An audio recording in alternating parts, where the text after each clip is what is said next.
Goed, ons is dan nou by Openbaring hoofstuk 7 en ons gaan Openbaring in 2 dele opneem.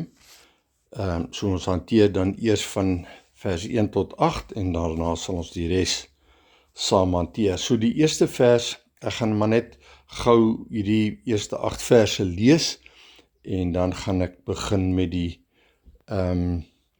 verklaring van wat ek glo die Here vir ons in hierdie gedeelte wil sê. En na hierdie ding het ek 4 engele op die 4 hoeke van die aarde sien staan, en hulle die 4 winde van die aarde vasgehou, sodat geen wind sou waai op die aarde of op die see of teen enige boom nie. En ek het 'n ander engel sien opkom van die opgang van die son met die seël van die lewende God. En hy het met 'n groot stem geroep na die 4 engele, aan wie dit gegee is om die aarde en die see te beskadig, en gesê, moenie die aarde of die see of die bome beskadig, voordat ons die diensknegte van onsse God op hulle voorhoofde geseël het nie. En ek het die getal van die verseëldes gehoor, 144.000 verseëldes uit al die stamme van die kinders van Israel. En dan kondig hy hierdie 12 stamme aan, en die 12.000 wat uit elke stam wat verseël is, en so ek gaan nie nou hierdie laaste paar verse lees nie, maar dit sluit dan die stamme van Juda, Ruben, Gad, Aser, Naftali, Manasse, Simeon, Levi, Isaskar, Sebulon, Josef en Benjamin in. Goed. So kom ons kyk dan heel eers na vers 1. En na hierdie dinge het ek 4 engele op die 4 hoeke van die aarde sien staan. Nou wil ek heel eers net noem, wanneer ons na die woord van die Here kyk, wat altyd belangrik is die woord is 'n geestelike woord wat geestelik geïnterpreteer moet word. En ons kan nie die fout maak om die woord te vat en die woord letterlik op te neem, soos wat baie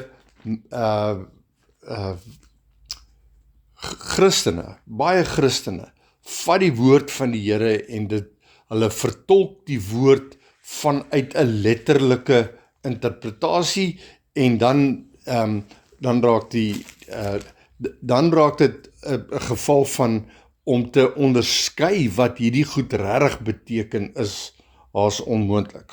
So ek wil kortliks net verwys na 'n skrifgedeelte wat dit vir ons duidelik maak dat jy kan nie met die skrifte werk as jy nie geestelik daarna kyk nie, en ek haal gou aan uit 1 Korintiërs hoofstuk 2 vanaf vers 12 wat sê ons, met ander woorde ware gelowiges, het ewenwel nie die gees van die wêreld ontvang nie, maar die gees wat uit God is, sodat ons kan weet wat God ons uit genade geskenk het. So die Engelse vertaling praat van that which God gave us freely.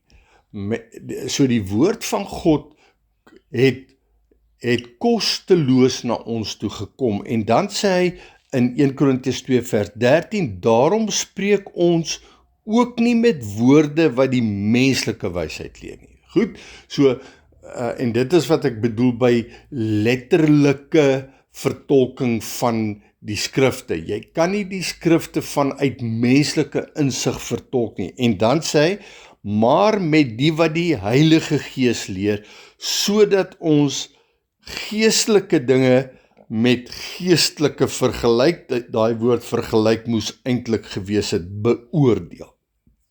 Maar die natuurlike mens neem die dinge van die Gees van God nie aan nie, want dit is vir hom dwaasheid, en hy kan dit nie verstaan nie, omdat dit geestelik beoordeel moet word. Goed, daarin lê die antwoord opgesluit.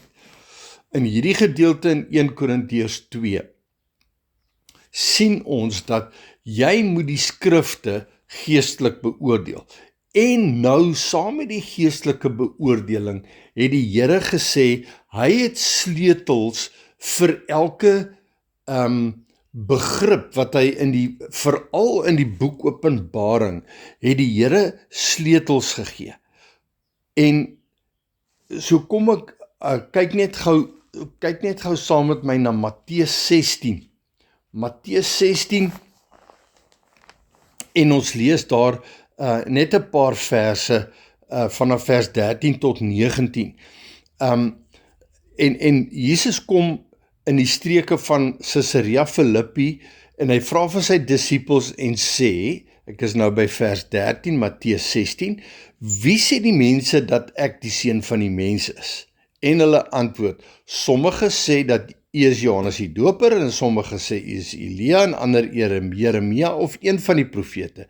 En hy sê vir hulle, maar julle, wie sê julle is ek? En Simon Petrus antwoord en sê, U is die Christus, die seun van die lewende God.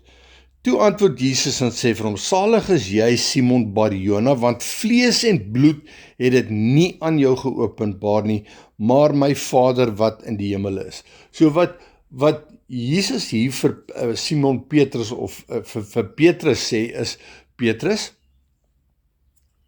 alhoewel jy, want hy noem hom Simon Bar-Jona, en Bar-Jona beteken seun van Jona, alhoewel hy vir hom sê Simon Bar-Jona, sê hy dan ook vir hom, jy het nou iets gekry wat 'n geestelike interpretasie is, want as my Vader dit nie aan jou geopenbaar het nie, sou jy nie geweet het om te sê dat ek die Christus, die seun van die lewende God is nie.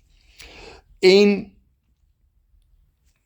dan sê hy vir hom in vers 18, en ek sê ook vir jou, jy is Petrus, en op hierdie rots sal ek my gemeente bou, en die poorte van die doderyk sal dit nie oorweldig nie. En dan kom hy en sê, en ek sal jou die sleutels van die koninkryk van die hemele gee. Goed, so, hoekom aan Petrus? Goed, Petrus, ons moet verstaan, Petrus was die man wat God gebruik het om die Heilige Gees doping vir die Heilige Gees is uitgestort onder leiding van Petrus. Nie dat Petrus die Heilige Gees uitgestort het nie, maar Petrus was instrumenteel by die uitstorting van die Heilige Gees, by die Jode sowel as by die heidene. Ons kry dit in Handelinge 2 en dan weer later in Handelinge hoofstuk 10.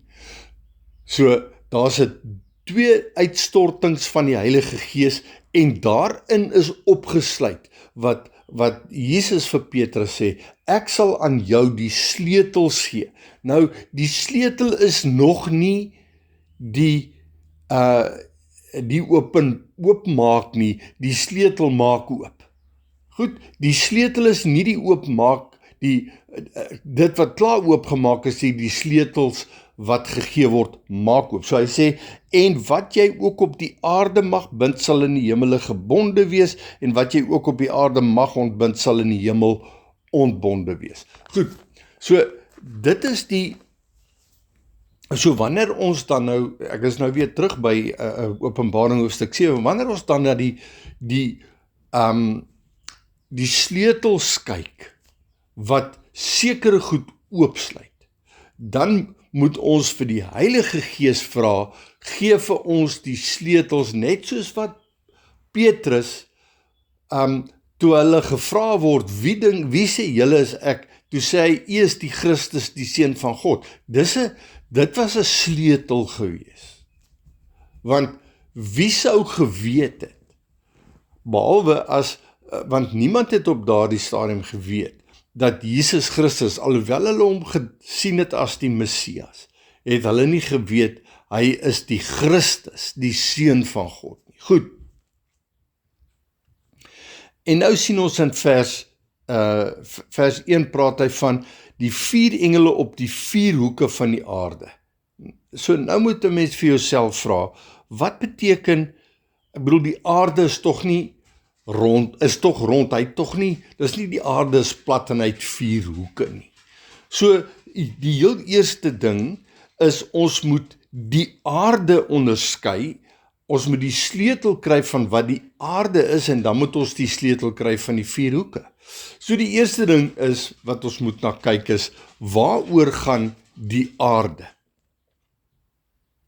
En dan sien ons, wanneer ons kyk na Openbaring 13 vers 8, en ons gaan nog baie keer verwys na die aarde, maar in Openbaring 13 vers 8 sien ons, en al die bewoners van die aarde sal hom aanbid.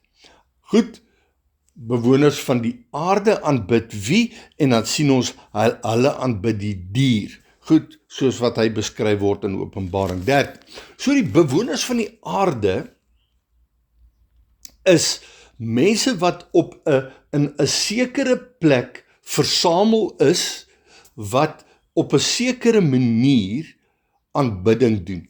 En daarom wanneer hy sê, op die vier hoeke van die aarde sien staan, dan moet 'n mens kyk, die aarde is 'n plek van godsdienstige aanbidding. En so ek gaan later van tyd gaan ek 'n opname doen oor wat beteken die aarde nou regtig, want dit beteken nie die aardbol waarop mense woon nie. Dit is iets heeltemal anderste. Dit is 'n plek waar mense op eie manier hulle eie godsdiens uitoefen en op hulle eie manier God probeer tot God te nader. Met ander woorde, hulle wil God wees op aarde, maar hulle wil ook God aanbid op die manier wat hulle self kies. Goed. So, en dan praat hy van die vier hoeke van hierdie aarde. Nou, die enigste beste manier hoe ons dit nou kan vertolk is, ons sien in vers 26 van Handelinge 26. Handelinge 26 vers 26 sê, Paulus is verskyn, Festus vat vir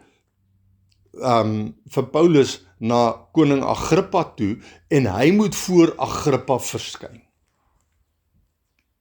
Nou Agrippa was een van die vier vorste.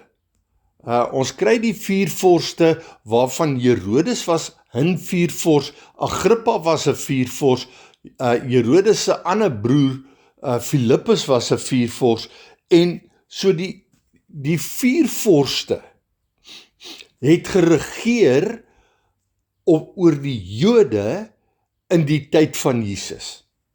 Alhoewel hulle onder die keiser gesorteer en onder die Romeinse ryk gesorteer het, was hulle die konings wat oor die Jode geregeer het, op die natuurlike Jood. Ons praat nou nie van die godsdienstige Sanhedrin waaronder die Jode gebuk gegaan het nie, maar ons praat hier van,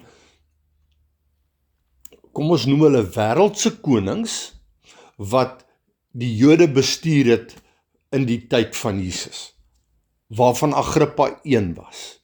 Ons weet die koning Herodes was een, en ons weet sy broer was een van hulle. Daar was 4 van hulle gewees. En dis hoekom hulle 4 vorste genoem word. Hy was 'n viervors, een van 4. So die Joodse kolonie in Israel, waar al die Jode saamgetrek was in 4 kwartette gedeel. 4 hoeke. En dit is hierdie 4 hoeke waarvan gepraat word, die 4 hoeke van die aarde. Nou, wie was dan die aarde? Die aarde in hierdie geval van Openbaring 7, vers 1, is die aarde van die Joodse godsdiens. Nou, ek lees dan nou net gou weer Handelinge 26 vers 26. Want Paulus is voor Agrippa, een van die 4 vorste, want die koning met wie ek ook vrymoediglik spreek, en hy praat nou met Festus, weet van hierdie dinge, want ek glo nie dat aan hom iets van hierdie dinge onbekend is nie, want dit het nie in 'n hoek gebeur nie. Met ander woorde, wat hy sê is dit wat Jesus kom doen het in die hele Israel gebeur en nie net in 'n hoek nie. Nie net in 'n kwartet van die Jode nie. Dit het nie net in Jerusalem gebeur waar Herodes was nie, maar dit het oral in Israel, in die 4 hoeke van die Israeliese gemeenskap, waar die Joodse geloof wat die aarde is uitgeoefen was. Daar het dit gebeur, want Paulus sê die evangelie het plaasgevind onder die hande van Christus, maar dit het nie net in een kwartet of in een hoek van die 4 hoeke plaasgevind. So, dit vertolk dan nou die 4 hoeke van die aarde sien staan. En dan sê hy, en hulle het die 4 winde van die aarde vasgehou. Nou, ons het al baie gepraat oor die 4 winde, dit is die winde van lering. En dit kry ons in Efesiërs hoofstuk 4. Efesiërs 4 vers 14 praat van, sodat ons as gelowiges nie meer kinders sou wees nie, met ander woorde, onvolwasse gelowiges sal wees nie, wat soos golwe geslinger en heen en weer gedryf word deur elke wind van lering. Elke wind van lering deur die bedriegery van die mense wat deur sleeheid lustiglik mense tot dwaling bring. Met ander woorde, die winde van lering bring dwaling. En so hierdie 4 winde van die aarde wat vasgehou moet word, is hierdie 4 hoofwinde. Nou, ek gaan hulle weer net vinnig opnoem. Die 4 winde verwys, die eerste wind is die wind van wat ons in daai tyd baie sterk gekry het, was die leer van die sinagoge of die Joodse wortel. Want die leer van die sinagoge gaan daaroor dat mense sê, wat Christene is sê, maar hulle is Jode ook. En hulle vereenselwig met die Jood en daarom begin hulle met die Joodse lering te werk. Dit is die leer van die sinagoge. Die tweede een is die leer van die Nikolaïte, en die leer van die Nikolaïte is die aanhang van hun man of hun persoon. Met ander woorde, iemand wat vir homself die koningskap toe-eien en almal luister wat hy sê, en die paus is 'n baie goeie voorbeeld van 'n Nikolaïtiese leer, wat sê, hy is die hoof, hy is die kerk, hy is die verteenwoordiger van God, en dan die derde ene wat ons kry, is die leer van Biljam, en die leer van Biljam gaan oor, en ons praat nou van die 4 winde, nee, die leer van Biljam is die welvaartsleer, want Biljam het die volk van God uitverkoop in die tyd van die Israeliete, en daar was die volk wat teen hulle opgestaan het Biljam, het die koning van daai volk, het vir hom gesê, spreek net 'n vloek uit oor Israel, dan sal ek jou vergoed. En dit is maar die leer van Biljam is mense tree op as vals leraars, vervloek mense met dwaallering, sodat hulle vergoeding kan kry daarvoor. Nee, so hulle streel mense se ore, en dan is daar 'n vervloeking wat plaasvind. Goed, en dan die laaste een is die leer van Isebel, en die leer van Isebel is die vroulike leraars wat ingekom het en wat begin heers het, en ons kry dit ook in Openbaring, ek dink is ons Openbaring hoofstuk 3, waar die vroue het begin leer in die gemeentes, en dit was een van die vals leringe, en dit is 'n absolute no in die koninkryk van God, dat vroue sou heers oor die manne. Goed, dis dan die 4 winde. Maar hier wanneer dit wat hier gebeur, gaan baie spesifiek oor die Jode.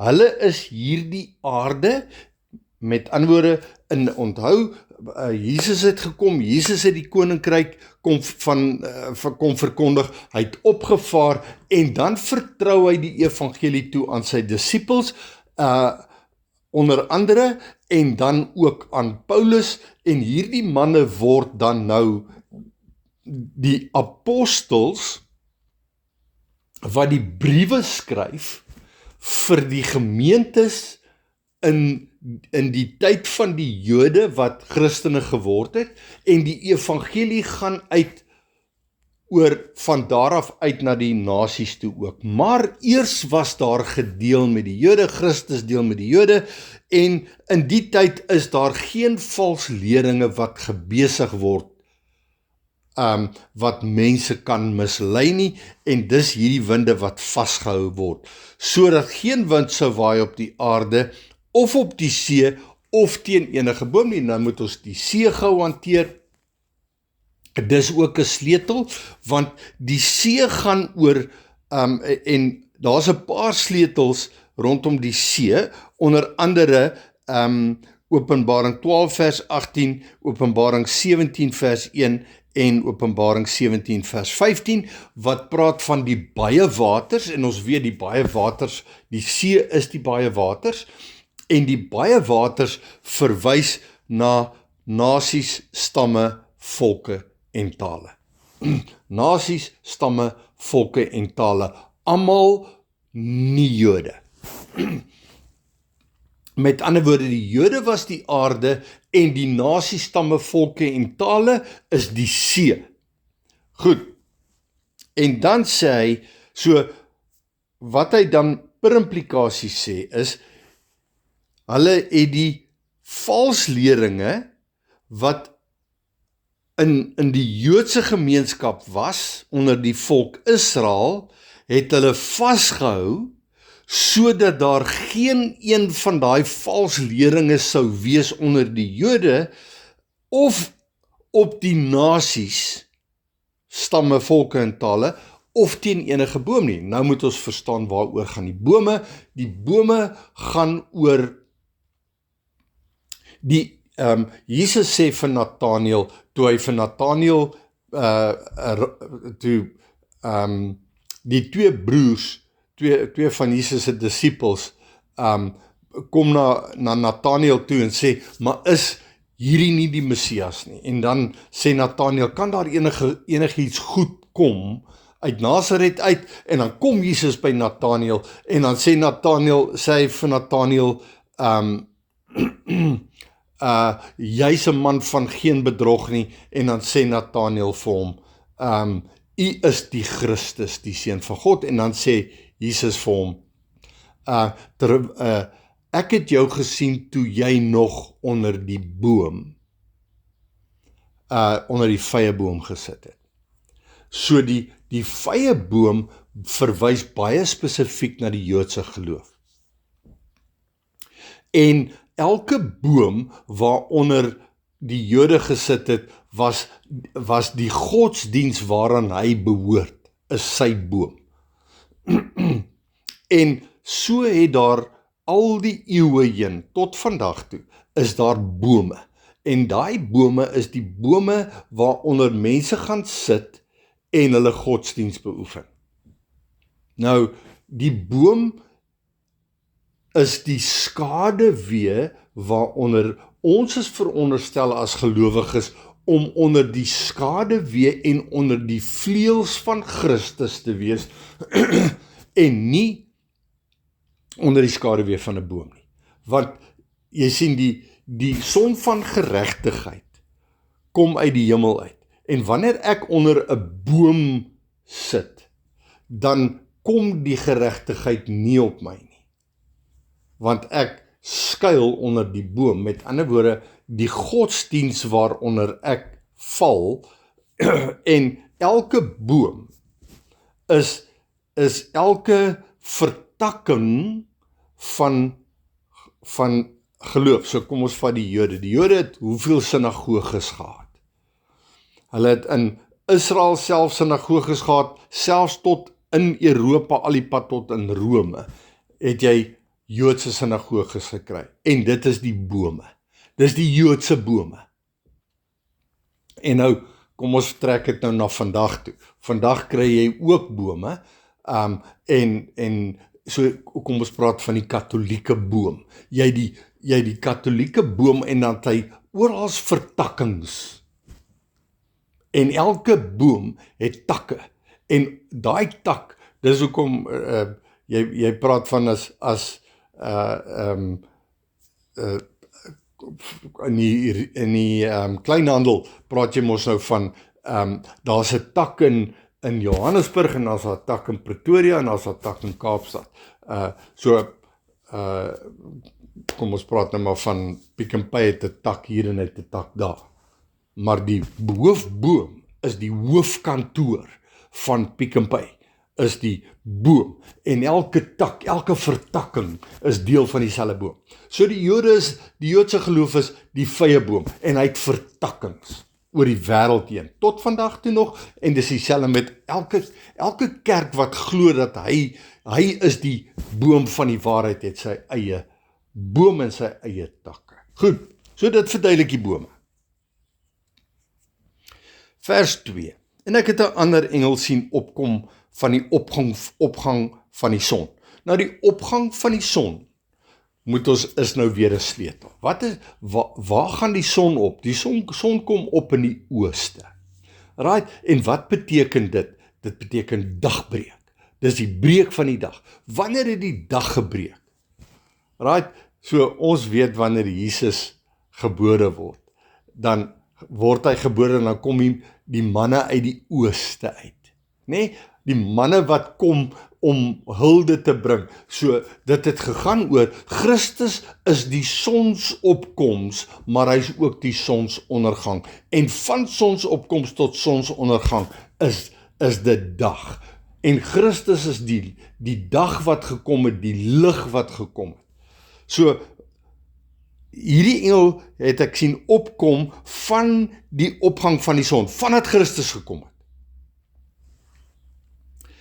Met die siel van die lewende God. So hy kom, want onthou, vandat Christus gekom het redding vir hierdie wêreld gekom.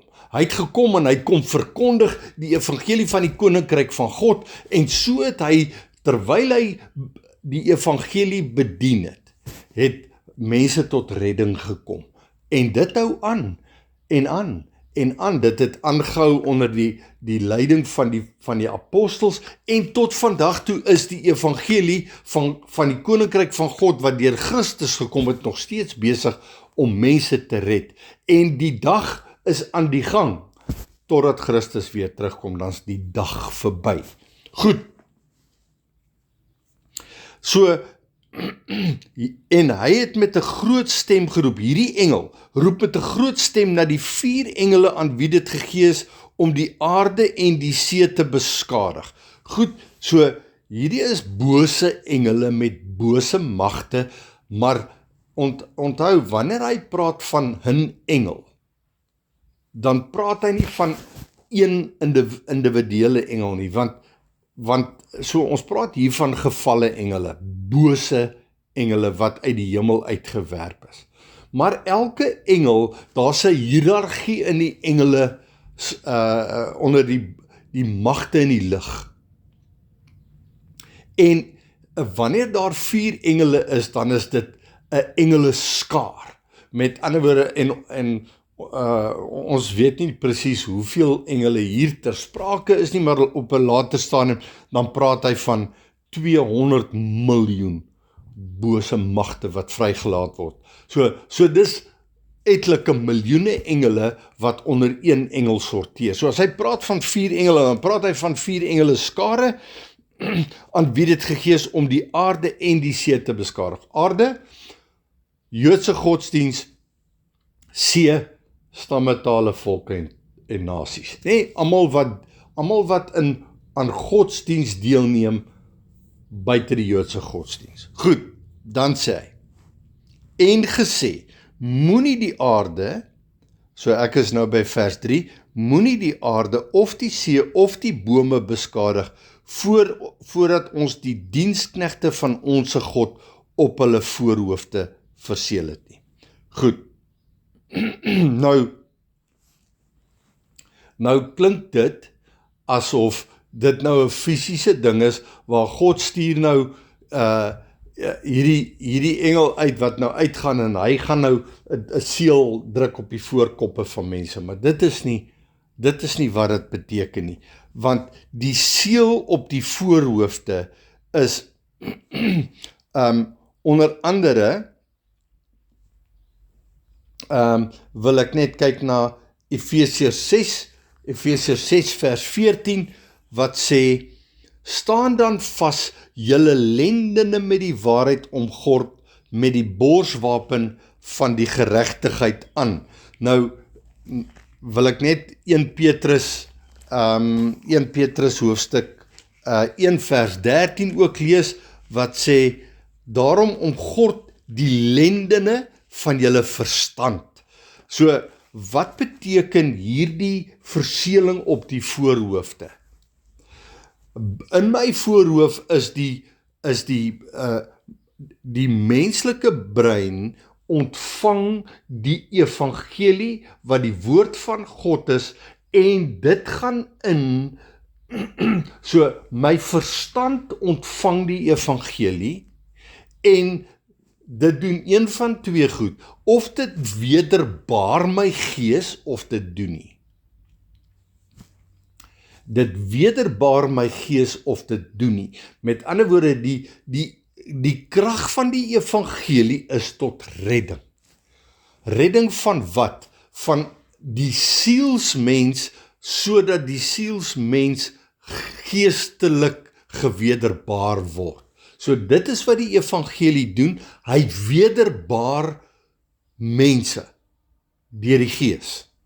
En nou was jou geesmens wat nie geleef het nie, is lewendig gemaak, en dit is wat Jesus vir Nikodemus in Johannes hoofstuk 3 sê, is die wind waai waar hy wil. Watter wind is dit? Die gees van die Here gaan na mense toe en hy baar hulle deur die evangelie. En so die verseëling wat hier moet plaasvind,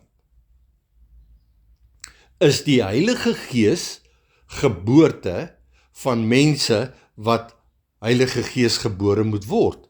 En baie spesifiek in hierdie geval, hy praat van hulle wat op die aarde, wat moenie die aarde of die see of die bome beskadig. Right, so hy praat nie van die see nie, hy praat net hier van die aarde, met ander woorde die Jode wat verseël moet word. Sê hy, so moenie die Jode, ek sien hy sê ook die see, moenie die Jode of die see of die bome beskadig, voordat ons die diensknegte van onse God op hulle voorhoofde verseël het nie. So die verseëling wat hier moet plaasvind, heel eerste is die Jode. Die Jode wat tot bekering gekom het, moet verseël word. Maar voordat hulle nie verseël is nie, voordat hulle nie die evangelie ontvang het nie, en 'n bekering gehad het en gewederbaar is in hulle gees nie, moet hierdie winde nie begin om met ander woorde, hierdie duiwels kan nog nie uitgaan om mense te probeer mislei nie. Nou, ons het al baie keer gepraat oor winde van lering, maar wie is die winde van lering? En dit kry ons in 1 Timoteus hoofstuk 4. 1 Timoteus hoofstuk 4 lees ons die volgende. Vanaf vers 1, maar die Gees sê uitdruklik, nee, so dis nie, die Heilige Gees maak dit baie, baie duidelik, dat in die laaste tye, wat is die laaste tye? In die tye nadat Christus opgevaar het. Nadat Christus gekom het, die evangelie gebring het, het die laaste tye begin, sommige van die geloof afvallig sal word, en verleidende geeste en leringe van duiwels sal aanhang. Goed, So hierdie 4 winde, wat kom deur verleidende geeste en leringe van duiwels, mag nie funksioneer voordat hierdie 144.000 Jode nie eers klaar verseël was met die Heilige Gees nie. Goed, so kom ons kyk. En hulle is op hulle voorhoofde, en ons het gesê, die voorhoofde is die lendene van die verstand. Want jy sien, en ek dink dit is die enigste fakulteit wat 'n mens kan gebruik in sy deelname van die redding van sy siel, is die feit dat hy sy verstand gebruik het om tot kennis te kom. Om tot watter kennis te kom? Nou wil ek net vinnig verwys na Johannes hoofstuk 8. Johannes hoofstuk 8 sien ons, Jesus sê vir die Jode in vers 31, Johannes 8:31, en Jesus sê vir die Jode wat in hom geglo het, as julle in my woord bly, is julle waarlik my disippels. So wat beteken dit om in Jesus se woord te bly? Dit beteken om kennis op te doen van die woord van God. En dan kry ons mos nou Johannes 15, as julle in my bly soos ek in my Vader, dan sê hy, sal julle veel vrug dra. Met ander woorde, die vrug van die Gees kom uit die woord van God. En Jesus sê hier in vers 31 van hoofstuk 8, Johannes 8, as julle in my woord bly, is julle waarlik my disippels. So, om 'n disipel van Jesus te wees, is om in sy woord te bly. En dan sê hy in vers 32, en julle sal, as julle in my woord bly, sal julle die waarheid ken. Right, so, hoe bly ek in sy woord? Met my verstand. My voorhoof.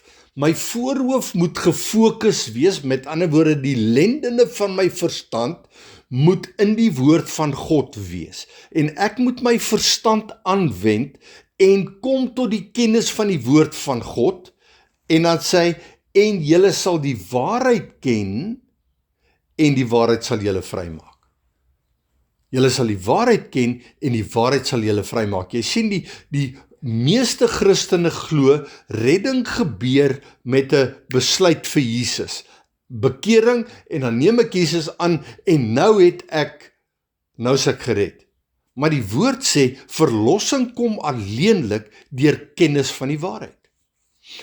Wanneer ons wat doen? In die woord van God bly. En daai bly in die woord van God is wanneer ek bestudeer met my verstand die woord van God, sodat ek tot waarheid kan kom. En hoe kom ek tot waarheid? Deur die Gees van die waarheid. Die Heilige Gees openbaar aan my die verborgenhede van die waarheid van die woord. En dit is my redding. Dit is my verlossing. Goed,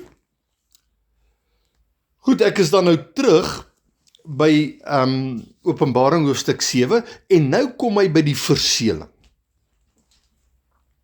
So, en dan is daar 'n baie spesifieke fokus nou op die Joodse volk, op die aarde.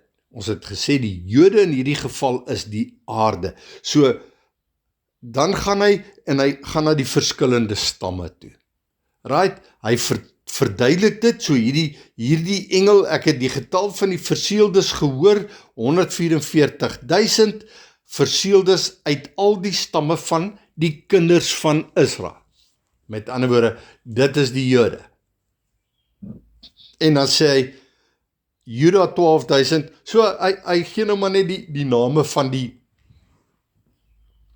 12 seuns van Jakob. Nee, so elke stam van Jakob het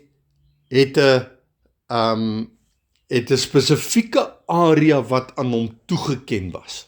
Aan elke stam was daar 'n area toegeken waar hulle erflatingskap ontvang het, en dit is waar daai stam gewoon het. En jy kan nou maar agter in jou Bybel, as jy nou die ou vertaling het, jy maar agter in jou Bybel gaan kyk, hoe die stamme opgedeel was in die Israelitiese gebied, en waar elke stam gesentreer was, en dan kry jy mos nou die verskillende stamme. So, hy vat hom van die oudste seun af, Juda, Ruben, Gad, Aser, Naftali, gee elke stam. Ek wil 'n bietjie fokus op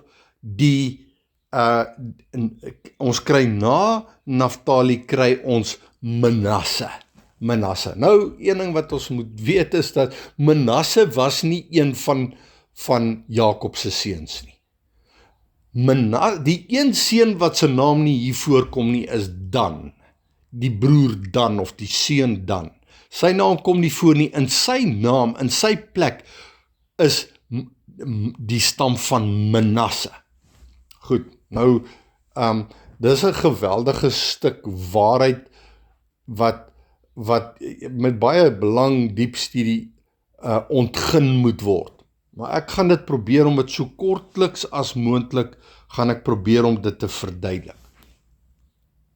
So wanneer Jakob in Genesis 48 sy seuns seën, dan verwys hy baie, of in hoofstuk 49, dan verwys hy baie spesifiek na Dan in vers 15, Genesis 49:15, dan sal aan sy volk reg verskaf, net soos enige een van die stamme van Israel, dan sê hy, laat Dan 'n slang wees op die weg, 'n horingslang op die pad, wat die perd aan die hakskene byt, sodat sy ruiter agteroor val.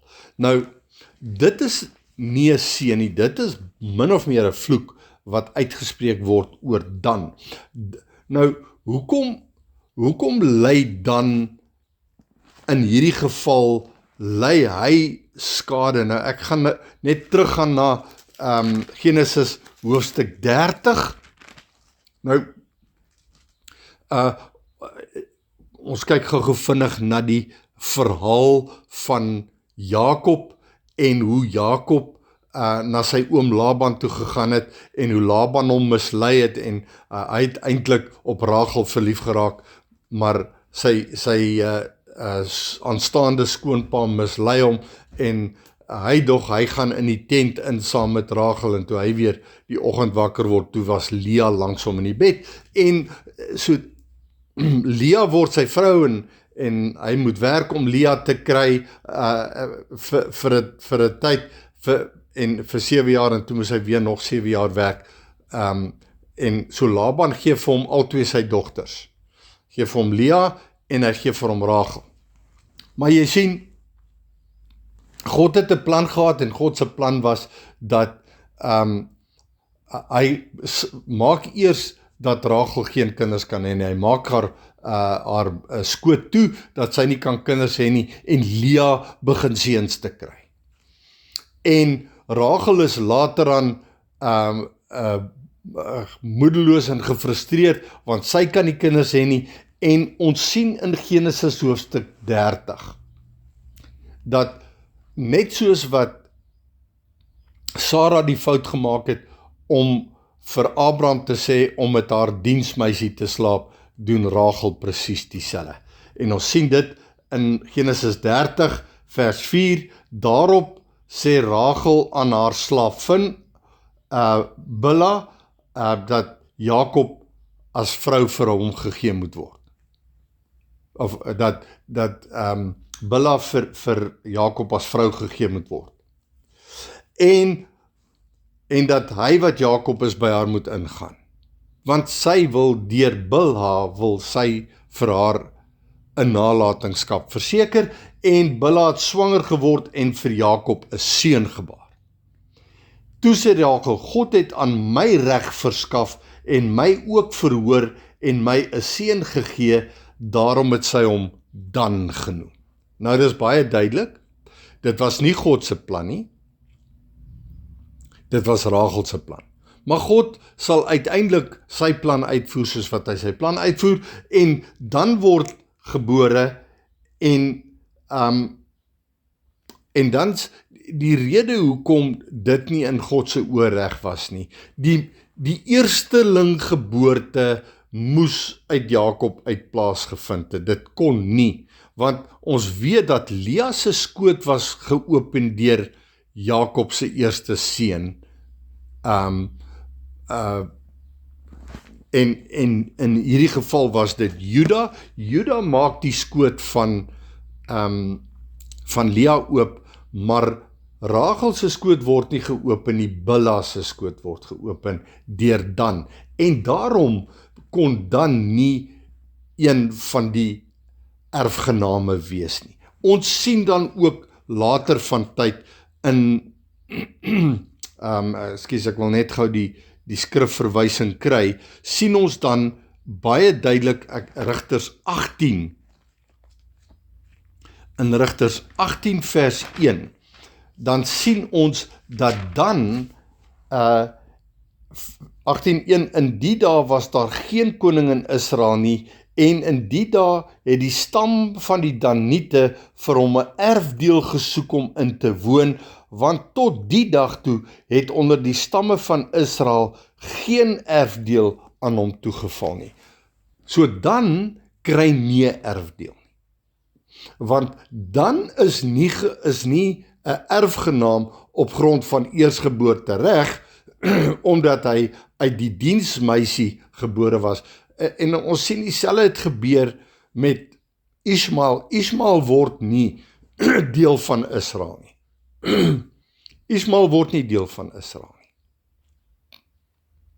Want Isak was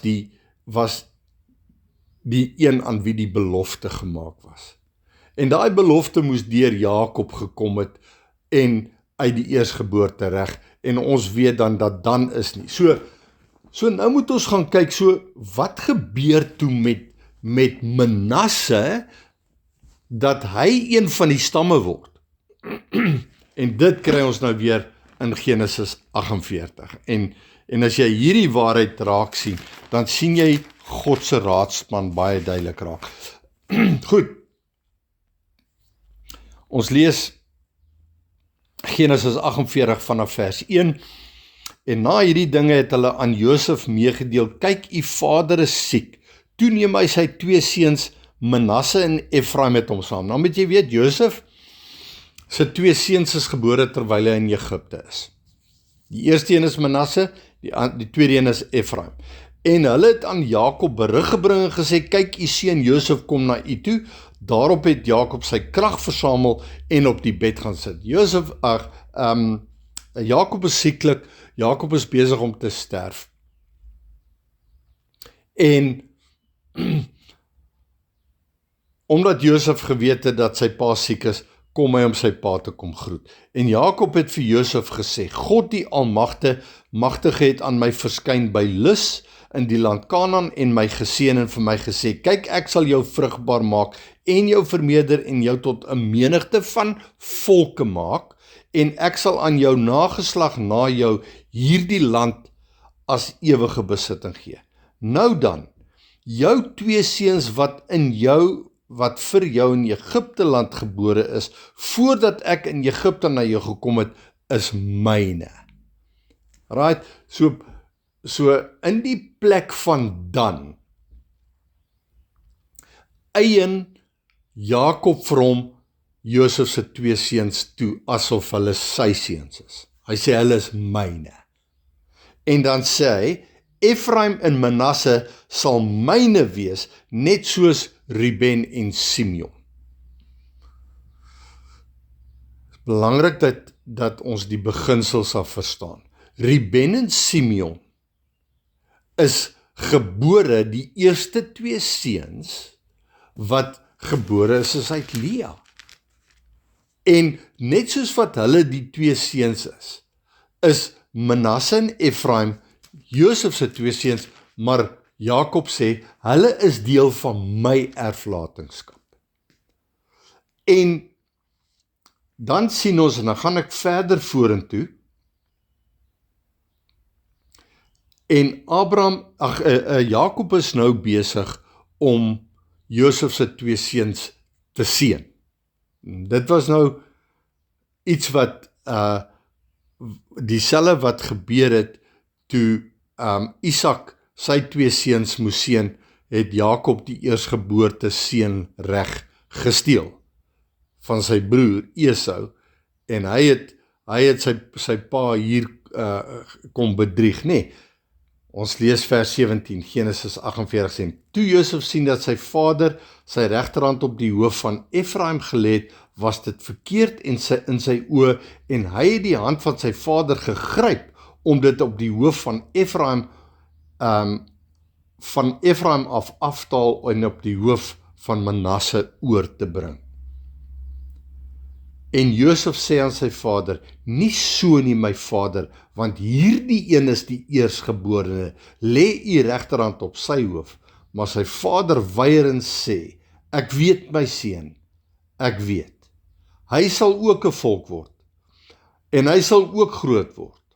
Nogtans sal sy jongste broer groter wees as hy, en sy nageslag sal 'n menigte van nasies word.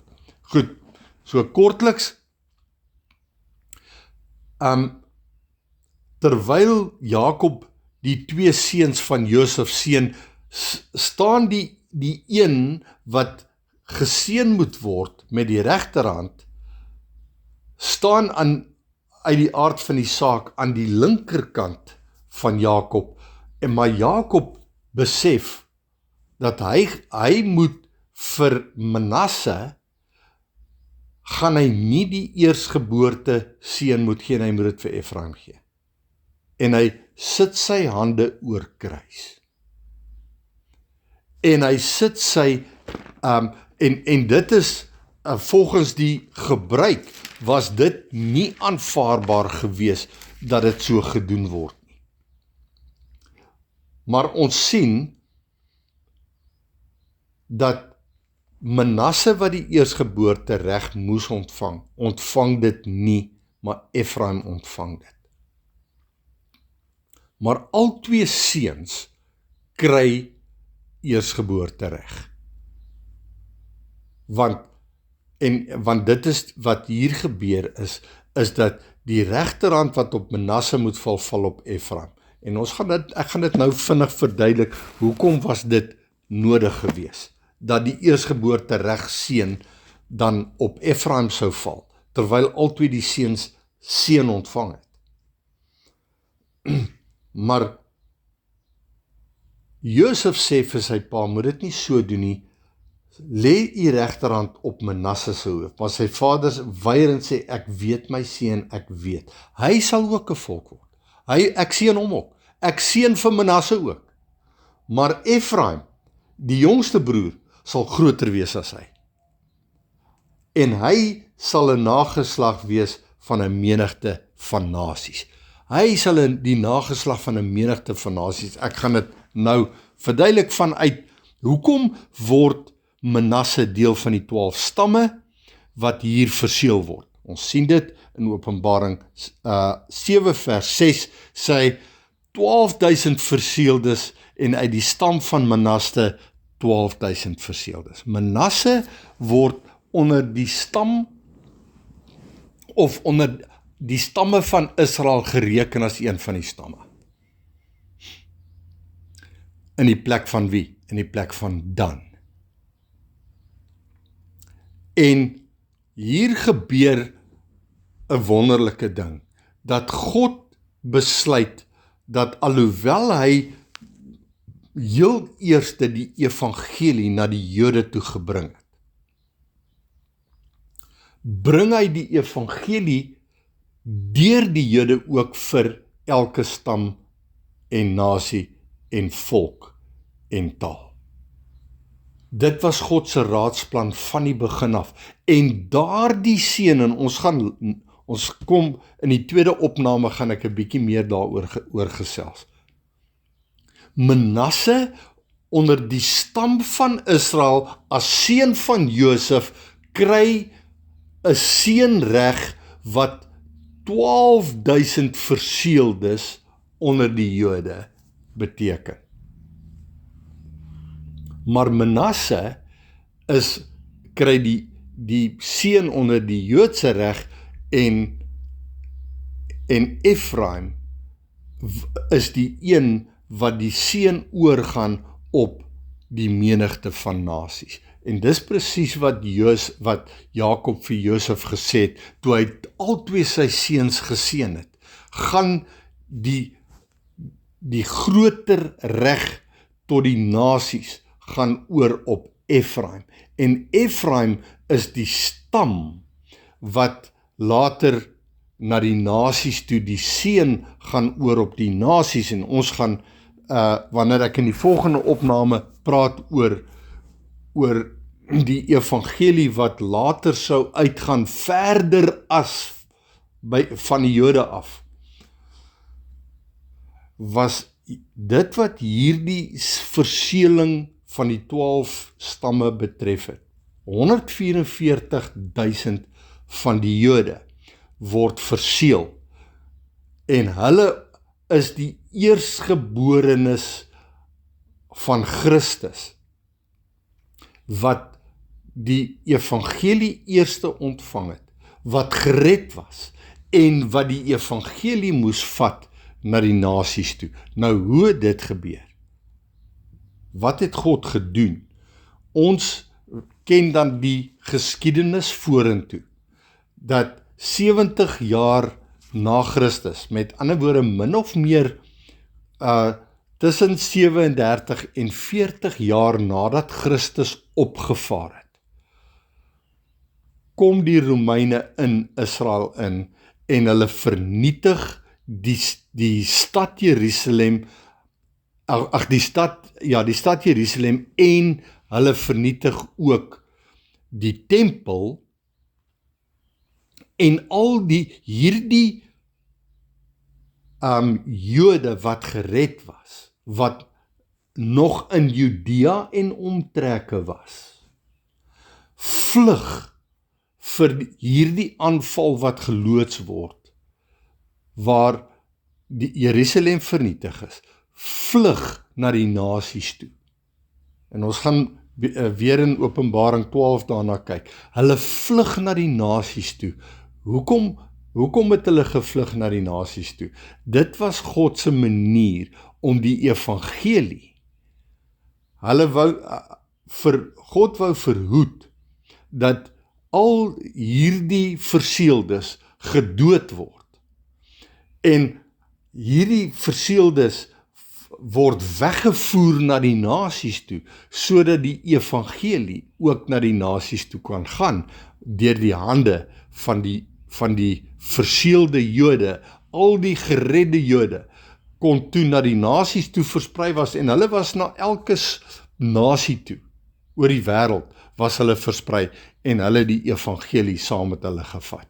En dit was God se raadsplan gewees met Efraim, toe hy die seun wat die eersgeboorte reg, die oorkruising van Jakob se hande was gewees, om te sê, en Jakob se woorde, toe hy vir Josef sê, hy het eintlik vir Josef trooswoorde gegee, toe hy vir Josef gesê het, ek weet my seun, ek weet.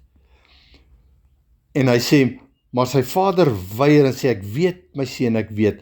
Hy sal ook 'n volk wees. Manasse sal ook 'n stam wees. Hy sal ook groot word. Nogtans sal sy jongste broer Efraim groter wees as hy, en sy nageslag sal 'n menigte van nasies word.